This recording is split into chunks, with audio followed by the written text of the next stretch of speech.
Hmm. Good morning. Yes, I see it's 3:33 and I'm not going to wait another hour. The title for today is Waking Up from the Dream, Surprised and Confused. When I first woke up a little after 1 a.m., I thought to myself, I can never share that one.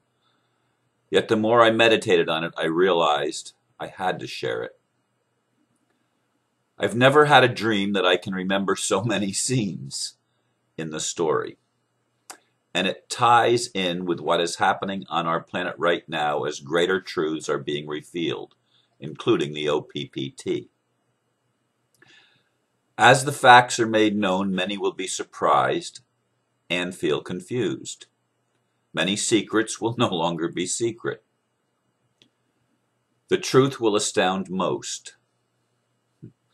Let me share what I just experienced in the dream and pondered in the meditation.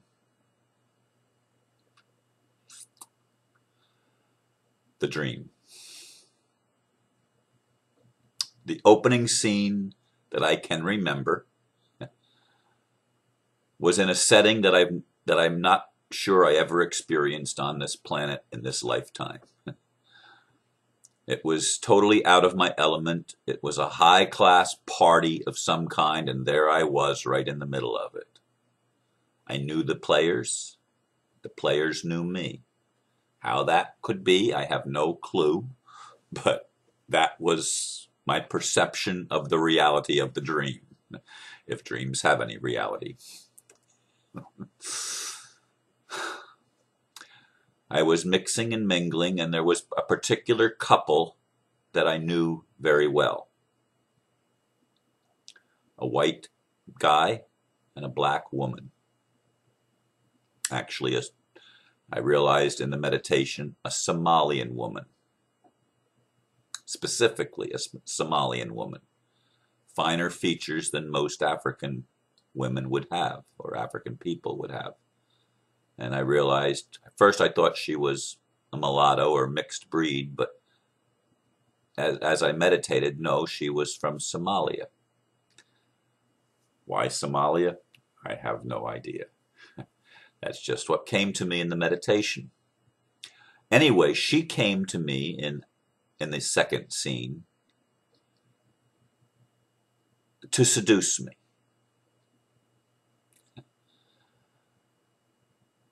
Telling me that her husband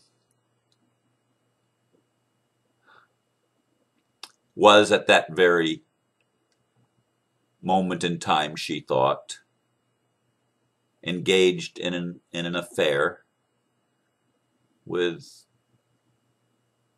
another wife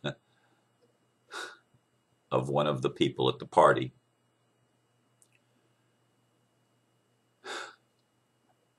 And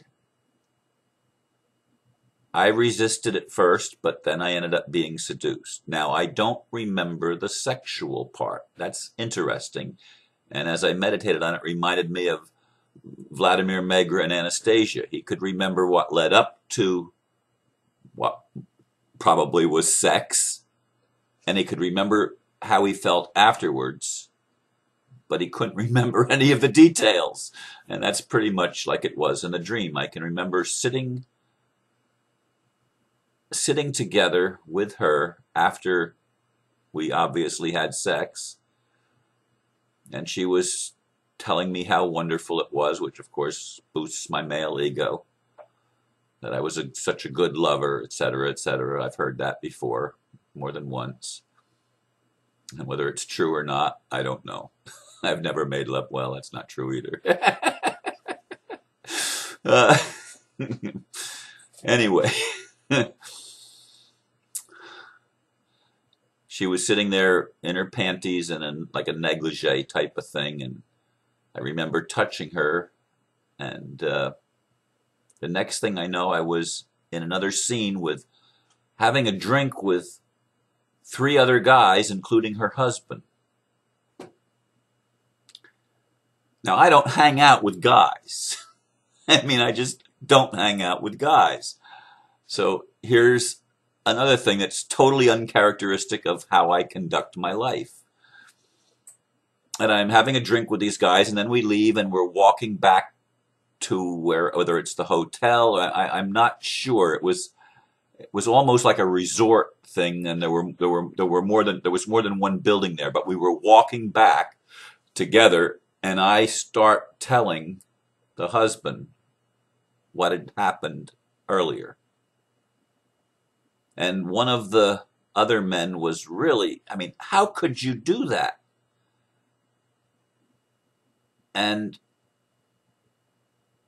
I defended myself. I don't remember exactly what I said, but I spilled the beans. And I remember answering, how could you do that? I do remember now. It just came back to me. I remember answering. She said it was because he was having an affair with so-and-so. I don't remember a specific person. And the husband said, she told you that? We got back. I said yes, of course, and we got back to the thing and to his room, and I said, let me talk to her. And she came out, and I told her that I had told him. And that's when I woke up. And of course, my first thought, as I said in the blurb, was, I can't share this. It was very vivid, and I've made it much shorter than I think it actually was in the dream. Although, who knows? Who knows?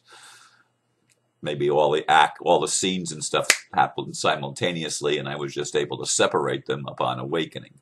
I don't know how these things work. I don't claim to know. Maybe I don't need to know.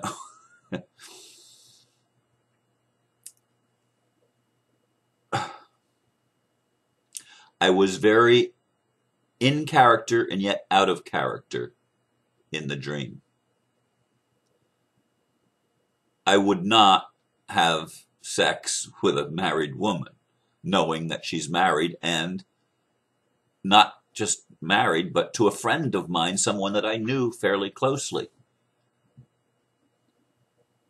It just wouldn't happen in my current state of mind, my current state of morality or whatever. It wouldn't happen. But neither would it happen that I'd be mixed with these high-class people as an insider. That wouldn't happen either.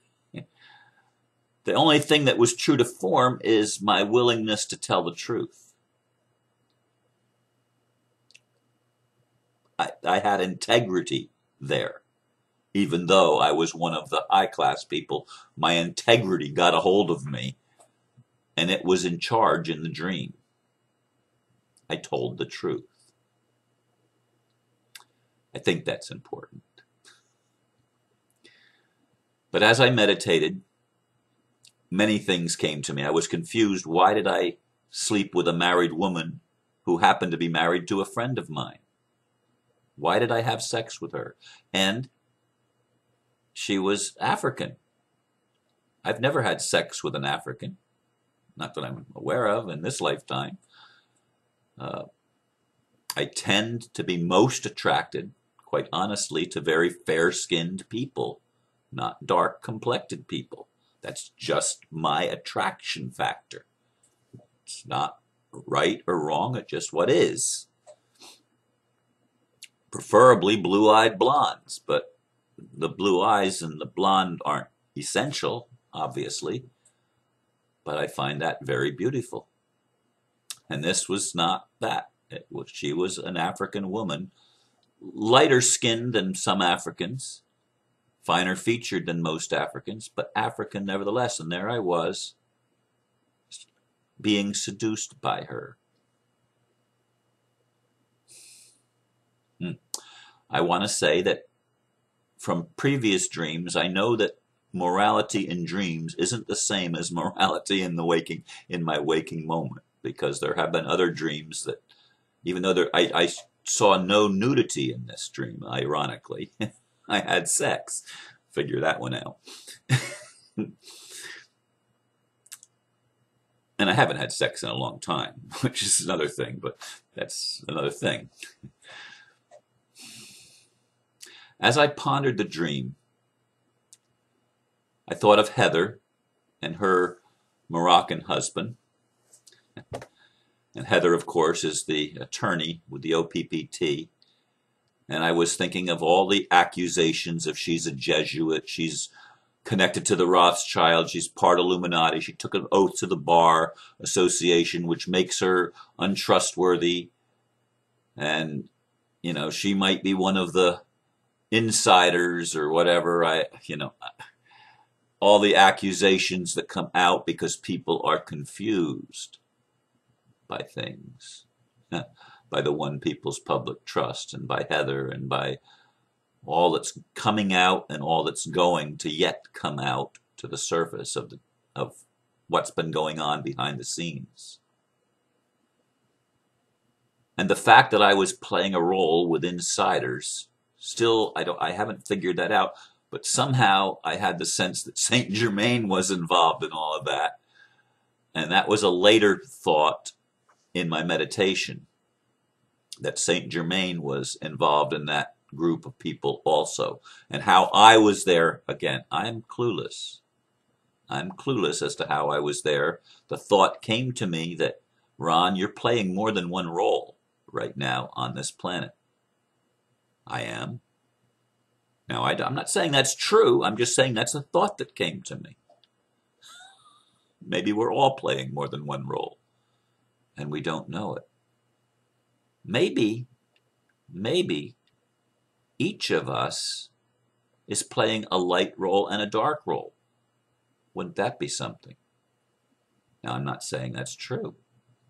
I'm just asking a question. Wouldn't that be something? The message that I'm getting from this dream and from my meditation is that we're going to have many surprises. As Heather calls it, the absolute truth comes out. I think we're going to see that some of the Illuminati don't wear dark hats. I know that may come as a shock to some people, but they're not all evil. Maybe Saint Germain is part of the Illuminati. Maybe. Maybe other ascended masters are involved. And I know some of you don't believe in ascended masters. You think that's nonsense. Well, I think we're going to be surprised as truth comes out. And we're going to be surprised because we're going to see that we've played roles that we didn't know we played. Now, maybe they're future roles, maybe they're past roles, maybe they're simultaneous roles. I don't know how it works. But we're all more than we think we are. And that's part of the truth that's going to come out to each of us in our own way. We're going to have it revealed to us, the other part of the dream that we were not aware of, the unconscious part of ourself, the superconscious part of ourself. These things are coming to the surface, and everything that's hidden is going to be brought to the light and be made manifest and revealed as the truth of what's been going on. It's all been a drama. It's all been a play. It's all been a dream. And yet it's a dream that we're living out as if it was real. Because it is real. As far as our experience goes, it is real. It felt very real. My dream that I just had. When I woke up, it was like I had actually been there. I realized, yeah, it was a dream, but it was vivid. It was real. The setting was opulent. Was I one of the high up elite? In the dream I was. But I had integrity in the dream. And I don't think of people in the elite establishment as having integrity. Maybe that's not true. Or maybe their integrity is being awakened. Maybe the light part of them is becoming awakened. That's what Heather seems to think. Or at least that's an idea that I get in listening to her. Folks, we have such a tendency to judge and to think we know the answers, and to think we even know who we are. There's more. That's what I keep hearing and feeling. There's more. There's more than what we can even imagine. And the truth is stranger than fiction. And it's going to be quite amazing as things unfold, as disclosure happens. And disclosure isn't just about our extraterrestrial friends. That's part of it indeed. But disclosure is the revelation of who we are and the truth of what's been going on in this grand drama called the human experiment. It's not an experiment. It's been our life, and it's at its completion. We've remembered who we are, and many are in the process of remembering who we are. And the one people are going to transform the world. And the repercussions of that transformation will spread throughout the cosmos, and all creation will party with us as we come home. It's all I'm going to share today. Thank you for listening. Namaste.